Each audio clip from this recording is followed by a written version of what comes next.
আমি ফ্লিপকার্ট থেকে dot and কির দুটো প্রোডাক্ট অর্ডার করেছি, আজকে এসেছে, দেখা যাক কেমন আসে।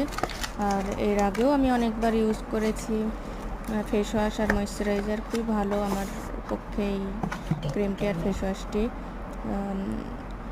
যাদের acne prone skin, oily skin, sensitive skin, তারা এটা ব্যবহার করতে পারো।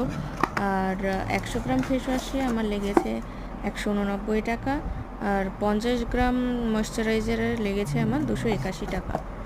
আমার মুখে খুব পিম্পল ছিল, তো আমি এর আগে বহুবার অনেক প্রোডাক্ট ইউজ করেছি। আমার পক্ষে এই ডট অ্যান্ড কির ফেস ওয়াশ আর ময়েশ্চারাইজারটা খুবই ভালো লেগেছে, তাই আমি এখন এটাই ইউজ করছি। এর আগেও আমি 2-3 বার ইউজ করেছি, তো ফুরিয়ে গিয়েছিল, তাই আমি আবারও অর্ডার করেছি। আজকে এসেছে, বেশ ভালোই এসেছে। ফ্লিপকার্ট থেকে অর্ডার করেছি, তোমরা চাইলে সব অ্যাপ থেকেও অর্ডার করতে পারো।